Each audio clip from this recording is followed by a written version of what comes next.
रावळपिंडीमध्ये दाखल होणाऱ्या अमेरिका शिष्टमंडळाच्या विमानाचं कॉल साइन सॅम 95 विमानाचा व्हिडिओ समोर. शांतीवार्तेत इराणनं ठेवल्या मागण्या. लेबनॉनला देखील सहभागी करून घेण्याची मागणी. पाकिस्तानशी चर्चेत ठेवल्या मागण्या. युद्धविरामादरम्यान आज इराण आणि अमेरिकेची चर्चा. पाकिस्तानच्या इस्लामाबादमध्ये दोन्ही देशांचे प्रतिनिधी संवाद साधणार. अमेरिकेचे उपाध्यक्ष JD व्हान्स आणि इराणचे प्रतिनिधी चर्चा करणार. पाकिस्तानची राजधानीत पार पडणार इस्लामाबाद टॉक्स. इराणी सभापती आणि परराष्ट्र मंत्री पाकिस्तानची राजधानी इस्लामाबादमध्ये दाखल. गालिबाफ आणि अराघची यांचं इस्लामाबादमध्ये स्वागत. असीम मुनीर आणि इशाक दार यांनी केले स्वागत. शांती वार्तेसाठी इस्लामाबादला जाताना इराणच्या गालिबाफ यांच्याकडून विमानात निनाब शाळेतील मुलांचा फोटो पोस्ट. विद्यार्थ्यांचे फोटो आसनावर ठेवले. या उड्डाणात ती मुलं माझ्या सोबत आहेत, गालिबाफ यांची भावनिक पोस्ट. इराणच्या शिष्टमंडळाचं विमान पाकिस्तानी हवाई हद्दीत शिरताच पाकिस्तानी हवाई दलानं केले एस्कॉर्ट. तर इस्लामाबाद विमानतळावर इराणी शिष्टमंडळाच्या स्वागतासाठी रेड कार्पेट. अमेरिका इराण यांच्यातील चर्चेच्या पार्श्वभूमीवर इस्लामाबादमध्ये लॉकडाऊन सारखी परिस्थिती. सुमारे 10,000 सुरक्षा कर्मचारी तैनात. बहुस्तरीय सुरक्षा व्यवस्था. शाळा, सरकारी आणि खासगी कार्यालय आज बंद राहणार. अमेरिका आणि इराण शांतता चर्चेसाठी तयार. पाकिस्तानचे पंतप्रधान शहबाज शरीफ यांचा दावा. दोन्ही देश संवादाद्वारे वाद सोडवण्यासाठी तयार असल्याची शहबाज शरीफ यांची माहिती. शांतता चर्चेपूर्वी ट्रम्प यांची धमकी. इराण जिवंत असेल तर तो फक्त चर्चेसाठीच. ट्रम्प यांचं वक्तव्य. इराणकडे आता कोणताही दबाव उरलेला नसून चर्चा अयशस्वी झाल्यास इराणला मोठ्या हल्ल्यांना सामोरं जावं लागेल. ट्रम्प यांचं विधान. स्पेनच्या पंतप्रधानांचे इस्रायलवर हल्ले करण्याचं आवाहन. लेबनॉनला गाझा बनू देऊ नका. आंतरराष्ट्रीय कायद्याचं उल्लंघन केल्याचा इस्रायलवर आरोप. युरोपियन युनियनला कठोर भूमिका घेण्याचंही आवाहन. हिंदी महासागरातील चागोस बेट हे मॉरिशसला देण्याचा निर्णय ब्रिटनकडून रद्द. आखाती युद्धावेळी याच बेटांजवळील दिएगो गार्सियावर इराणकडून क्षेपणास्त्र हल्ला. त्याच पार्श्वभूमीवर ब्रिटनचा निर्णय.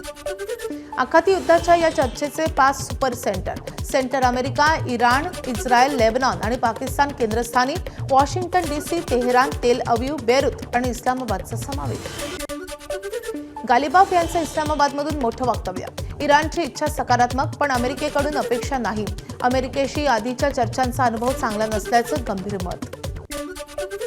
आणि शांती वार्तेदरम्यान पाकिस्तानची अडचण. सौदी अरेबियाच्या अर्थमंत्र्यांकडून पाकिस्तानला दिलेल्या कर्जाची आठवण. सौदी अरेबियाचे अर्थमंत्री अब्दुल्ला अल जादान यांनी पंतप्रधान शहबाज शरीफ आणि मुनीर यांच्याकडे काढला कर्जाचा विषय. इस्रायलकडून आता गाझावर देखील हल्ले सुरू. गाझा पट्टीतल्या बुरेजी रेफ्युजी शिबिरावरील हल्ल्यात 6 पॅलेस्टिनींचा मृत्यू. 40 दिवसात पहिल्यांदाच इस्रायलकडून गाझा लक्ष. वारकरी संप्रदायात प्रतिगामी लोकांची घुसखोरी. महिला अधिकाऱ्यांच्या साहित्य संमेलनातील स्मरणिकेत पवारांकडून उल्लेख. वारकरी संप्रदायात 60% लोकांची मांडणी धर्मांध शक्तींना बळ देणारी. शरद पवारांची माहिती. तुम्ही इफ्तार पार्टी करत होता ते तुम्हाला धर्मांध वाटलं नाही. भाजपा आध्यात्मिक आघाडी प्रमुख आचार्य तुषार भोसले यांची शरद पवार यांच्या विधानाबद्दल प्रतिक्रिया. तर वारकरी संप्रदाय हिंदू धर्मापासून तोडण्यासाठी कारस्थानं केली. भोसलेंची शरद पवारांवर टीका. मौलाना पवार, जेव्हा तुम्ही जाळीदार टोपी घालून ज्या लोकांबरोबर इफ्तार पार्ट्या जोडता ते तुम्हाला धर्मांध वाटत नाही, पण रामकृष्ण हरी आणि ज्ञानोबा तुकोबाचा गजर करत सामाजिक समता जोपासणारा आमचा संप्रदाय तुम्हाला धर्मांध वाटायला लागला. तुम्ही आयुष्यभर वारकरी संप्रदाय हिंदू धर्मापासून तोडण्यासाठी खूप कारस्थानं केले. जातीय बळ देणं हा प्रचार सुरू असून हिंदू समाजाला डॅमेज करण्याचा प्रयत्न. मंत्री संजय शिरसाट यांची प्रतिक्रिया. तर हिंदू समाजाची ताकद वाटण्याचा प्रयत्न शरद पवार यांनी करू नये. शिरसाटांची टीका. वारकरी संप्रदायामध्ये दरवेळेला तुम्ही जर पाहत असाल तर अनेक जाती धर्माचे लोक, कोणत्याही एका पर्टिक्युलर जातीचा माणूस त्या संप्रदायामध्ये नसतो आणि म्हणून त्याला जातीय बळ देणे वगैरे वगैरे हा जो काही अपप्रचार चालला आहे त्या खऱ्या अर्थानं हिंदू धर्माला डॅमेज करण्याचा हा एक प्रकार. घोंगडी पांघरून शरद पवारांनी कीर्तन ऐकलं असावं आणि त्यामुळेच त्यांनी या कीर्तनकारांमधले वर्गवारी केली आहे का? वारकरी साहित्य परिषदेचे अध्यक्ष विठ्ठल पाटील यांची शरद पवारांच्या वारकरी संप्रदायाबाबतच्या वक्तव्यावर टीका. शरद पवारांनी मान्य केलेलं आहे की आजपर्यंतची कीर्तनकारांची भूमिका आणि आत्ताची भूमिका हे कधी कीर्तन ऐकले माहीत नाही. कदाचित ते घोंगडं वगैरे पांघरून समाजात मागं गर्दीत बसून चोरून कीर्तन ऐकत असतील आजपर्यंत. कारण त्यांनी पूर्वीची आणि आत्ताची प्रतवारी केलेली आहे आणि त्यांनी लवकर यादी जाहीर करावी. शरद पवार डाव्या विचारसरणीचा अजेंडा बोलत आहेत. तो पवार साहेबांची वयाची मर्यादा ओळखून अशा प्रकारचे वक्तव्य करू नये. परिणय फुकेंची शरद पवारांवर टीका. मुंदो अशोक खरात प्रकरणात मोठी कारवाई. खरात आणि पत्नी कल्पना खरातची 3 बँक खाती ईडीनं सील केल्याची सूत्रांची माहिती. बनावट अधिकारी दाखवून लोकांकडून पैसे उकळल्याचा आरोप. नाशिकसह पुणे, मुंबई, अहिल्यानगरमधील खात्यांची तपासणी. भाजप 6 महिन्यात 50 लाख प्रशिक्षित कार्यकर्ते तयार करणार. डिजिटल प्लॅटफॉर्म करणारा देशातील पहिलाच पक्ष. पक्षाच्या विविध स्तरांवरील पदाधिकाऱ्यांना प्रशिक्षण देण्याची तयारी सुरू. जनसंघाचा प्रवास, पक्षाची वैचारिक बैठक, शिस्त यांची माहिती दिली जाणार. अहिल्यानगरच्या राहुरी विधानसभा पोटनिवडणुकीची रणधुमाळी. भाजपकडून 40 स्टार प्रचारकांना प्रचारासाठी उतरवण्याचा निर्णय, तर भाजपच्या स्टार प्रचारकांनी राहुरीत येऊन नाचक्की करून घेऊ नये. शरद पवारांच्या राष्ट्रवादीचे उमेदवार गोविंद मुकाटे यांची टीका. राहुरी विधानसभा पोटनिवडणुकीच्या प्रचारासाठी शरद पवारांच्या राष्ट्रवादीच्या 30 स्टार प्रचारकांची यादी जाहीर. यादीतून माजी मंत्री प्राजक्त तनपुरे यांचं नाव वगळलं. प्राजक्त तनपुरे नेमका कुणाचा प्रचार करणार याकडे लक्ष. मनसे नेते अमित ठाकरे आणि अविनाश अभ्यंकर 17 ते 19 एप्रिल पुणे दौऱ्यावर. पुण्यातील पदाधिकारी आणि नेत्यांशी करणार चर्चा. संघटनेची घडी कशी बसवायची याविषयी चर्चा होणार. यानंतर 25 एप्रिलपासून पुणे ग्रामीण दौऱ्यालाही सुरुवात. मराठी येत नसेल तर रिक्षा चालकांचं लायसन्स होणार रद्द. 1 मे पासून थेट कारवाई. परिवहन मंत्री प्रताप सरनाईक यांची माहिती. रिक्षा चालकांना मराठी येणं बंधनकारक. सरनाईकांचे आदेश. जळगावच्या शिरसोली रोडवर हिंदू सिंधू तीर्थस्थळ उभारणार. भगवान श्रीरामांची 101 फुटांची झुलेलाल भगवान यांची भव्य मूर्ती तसेच हिंगलाज मातेची मूर्ती असलेलं मंदिर साकारलं जाणार. झुलेलाल साई मानव संस्थेच्या अध्यक्षा नीरज जेसवानी यांची माहिती. लगभग 6 एकड़ में ये मंदिर बनने वाला है और लगभग हमारी कोशिश ये है कि 2 से 3 साल में ये मंदिर पूरा किया जाए. पूरे देश में सिंधी समाज के लिए गुरुकुल नहीं है, तो हम लोग यहाँ पे गुरुकुल बना रहे हैं जहाँ पे बच्चों को जो स्कूल में शिक्षा नहीं मिलती है वो गुरुकुल में आके पढ़ेंगे और उनको ज्ञान दिया जाएगा. समाजसुधारक आणि शिक्षण प्रणेते महात्मा फुले यांना पुणेकरांकडून अभिवादन. महात्मा फुले यांच्या जयंतीनिमित्त फुलेवाड्यात पुणेकरांची मोठी गर्दी. उपमुख्यमंत्री सुनेत्रा पवार पुण्यातील फुलेवाड्यात. महात्मा ज्योतिबा फुलेंच्या जयंतीनिमित्त सुनेत्रा पवारांकडून महात्मा फुलेंना अभिवादन. पुण्यात महात्मा ज्योतिबा फुले यांच्या जयंतीनिमित्त खासदार सुप्रिया सुळेंची फुलेवाड्याला भेट. पुण्यातील गंजपेठेत असलेल्या फुलेवाड्यात महात्मा फुलेंना केलं अभिवादन. महात्मा ज्योतिबा फुले आणि सावित्रीबाई फुले यांना विनम्र अभिवादन करण्यासाठी आम्ही सगळे इथे जमलेलो आहोत. 200व्या वर्षात खरं तर पदार्पण होतं. माझी एवढीच महाराष्ट्र सरकारला विनंती राहील, हे संपूर्ण वर्ष हे सामाजिक परिवर्तन यासाठी साजरं व्हावं. महात्मा फुलेंचं मूळ गाव असलेल्या पुण्याच्या पुरंदर तालुक्यातील खानवाडीमध्ये सीबीएसई अभ्यासक्रम असलेल्या पहिल्या शाळेचं उद्घाटन. मुख्यमंत्र्यांच्या हस्ते या शाळेचं उद्घाटन. क्रिस्टल इंडिया संस्थेतर्फे शाळेची उभारणी. परभणीच्या जिंतूर तालुक्यातील कोसडी येथे डॉक्टर बाबासाहेब आंबेडकर आणि महात्मा फुलेंना अनोखं अभिवादन. 10,135 दिव्यांनी डॉक्टर बाबासाहेब आंबेडकर तर 199 किलो फुलांनी महात्मा ज्योतिबा फुलेंची प्रतिकृती. ज्ञानेश्वर बर्वे आणि त्यांच्या सहकाऱ्यांची 12 तास मेहनत.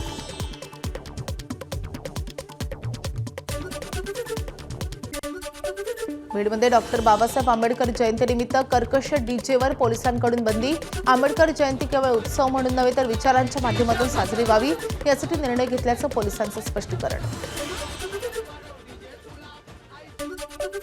धुळ्यात आतापर्यंत महाराष्ट्र शासन आणि आपल्या जिल्ह्याचे बाबतीत 12 दिवस आपण एक्झॅम्प्ट करतो साऊंड पोल्युशनचा. तो त्याच्यामध्ये जो कलेक्टर ऑफिसकडून जो ऑर्डर आहे त्याच्यामध्ये 14 एप्रिलला रात्री 12 वाजतापर्यंतची परमिशन आहे. DJ अलाउड नाही आहे, ते सुप्रीम कोर्टचा नियम आहे आणि भारताच्या नियमाप्रमाणे DJची बंदी राहील. पण यस, त्याच्यामध्ये आपला डेसिबल लिमिट ठेवून त्याच्यामध्ये बेस्ट काय करता येईल त्याची सूचना सगळ्यांना कळवलं जाईल. धुळ्यात आतापर्यंत 4,563 शेतकऱ्यांची मका खरेदीसाठी नोंदणी, तर मका पिकाचं क्षेत्र मोठ्या प्रमाणावर वाढलं असून शासनानं जास्तीत जास्त मका खरेदी करण्याची शेतकऱ्यांची मागणी. अकोल्यात तापमानाचा पारा 40.1 अंशांवर, आजपासून उष्ण लाटेचा इशारा. वाढत्या उष्णतेमुळे पिकं वाचवण्यासाठी शेतकऱ्यांची मोठी धावपळ. ड्रॅगन फ्रूटसह सफरचंदाची शेती हिरव्या नेटचा वापर करून झाकण्यात आली आहे. मी ड्रॅगन फ्रूटची शेती करत आहे. त्या ड्रॅगन फ्रूटला पावसाळ्यात तर एवढा काही त्याला आली तर बुरशी येते, पण उन्हाळ्यात त्याची खूप काळजी घेणं जरुरी आहे. याला नेट 2 महिने नेट टाकावं लागते. फेब्रुवारी एंडला नेट टाकावं लागते आणि मे एंडला काढावं लागते. मेला फ्लावरिंग सुरू होते मेच्या शेवटी आणि त्याच्यानंतर मग 6 महिने याला फळं निघतात दिवाळीपर्यंत आणि फळांची संख्या खूप राहते. त्याचं उत्पादन भरपूर आहे. भरघोस पाऊस होऊ नये, रायगडमध्ये पाणी टंचाई. 28 धरणांमध्ये फक्त 38%च पाणीसाठा. जिल्ह्यात सरासरी 3000 मिलीमीटरहून अधिक पाऊस. 2 महिने जलसाठा सुरळीत ठेवण्याचं जिल्हा प्रशासनासमोर आव्हान. एकंदरीत आता ह्या महिन्याचा आपण विचार केला, एप्रिलच्या एंड म्हणजे मार्च एंड आणि एप्रिलच्या दरम्यान हे 38% पाणी साठा धरणात आता शिल्लक आहे. आपले कालवे आहेत धरणाच्या कालव्यातून आपण पाणी सिंचनासाठी देतो, पण काही ठिकाणी हे कडधान्य लागवड केलेलं असल्यामुळे ना तिथं आपण पाणी आता देऊ शकत नाही. त्यांना आपण नदीतून पाणी देऊन जसं उपसा आहे त्या लोक आपण पाणी घेत आहे. बीड जिल्ह्यातील 173 पाणी प्रकल्पातील पाणी पातळी उन्हामुळे कमी होण्यास सुरुवात. त्यातच अवैध पाणी उपसा होत असल्याच्या तक्रारी आणि त्यामुळे पाणी उपसा बंद करण्याचे जिल्हाधिकाऱ्यांचे आदेश. तक्रार अवैध उपसाच्या संदर्भात प्राप्त झालेला आहे. त्यामध्ये मी संबंधित विभागाला आणि आम्ही सर्व महसूल यंत्रणाला सुद्धा मी सूचना दिलेल्या आहे की कुठलाही इलिगल प्रमाणे उपसा कुठलाही प्रकल्प असो या लघु प्रकल्प असो मोठा प्रकल्प असो कुठलाही चालू नाही झाला पाहिजे. आणि त्यासोबत आम्ही संबंधित प्रकारच्या पाणी वापर समितीच्या सुद्धा बैठकी संबंधित विभागाला घेण्यासाठी सूचना दिलेल्या आहेत. सह्याद्री व्याघ्र प्रकल्पातील कोयना अभयारण्यात हिरकणी वाघीण तब्बल महिनाभर चिपळूण आणि खेडमध्येच. GPRS कॉलरच्या सिग्नलच्या आधारे समोर. व्याघ्र प्रकल्पाच्या मॉनिटरिंग सेंटरच्या विशेष टीमची दिवस रात्र नजर. हिरकणीनं जनावरांची शिकार केल्याचे समोर. सांगलीच्या आटपाडी तालुक्यातील शेटफळे गावची सिद्धनाथ यात्रा सुरू. पारंपरिक वाद्यांच्या गजरात आणि चांगभलच्या जयघोषात शेटफळेची सिद्धनाथ यात्रा सुरू. गुलाल उधळत लोखंडी सासने नाचवत पार पडतो पालखी सोहळा. भंडारा जिल्हा वार्षिक योजनेच्या जनसुविधा विकास कामात अनियमितता केल्याचा आरोप. भंडारा जिल्हा सरपंच संघटनेची जनहित याचिका. नागपूर खंडपीठाच्या बेंचनं भंडारा जिल्हाधिकाऱ्यांसह राज्य शासनाच्या ग्रामीण विकास नियोजन विभागाला बचावली नोटीस. जवळपास 250च्या वरती ग्रामपंचायतला 3 ते 5 वर्षापासून ते 10 वर्षापर्यंत जनसुविधेचा अद्याप निधी मिळालेला नाही आणि ही कामे वाटप करताना जिल्हा नियोजन समितीने रोटेशन पद्धतीने वाटप करण्यात आलेली नाही. उच्च न्यायालय नागपूर येथे जनहित याचिका जिल्हा सरपंच संघटनेच्या वतीने दाखल करण्यात आली. भंडारा जिल्हा नियोजन समिती यांनी काही ग्रामपंचायत यांना दरवर्षी काम दिले आहे. काही ग्रामपंचायत अशीही आहे ज्यांना वर्षांपासून काम मिळाले नाही. यात माननीय मुंबई उच्च न्यायालय नागपूर खंडपीठ यांनी नोटीस काढला आहे व पुढील सुनावणीपर्यंत प्रतिवादी यांना उत्तर सादर करण्यात व दस्तावेज सादर करण्यात हायकोर्टाने निर्देश पारित केला. एबीपी माझा, उघडा डोळे बघा नीट.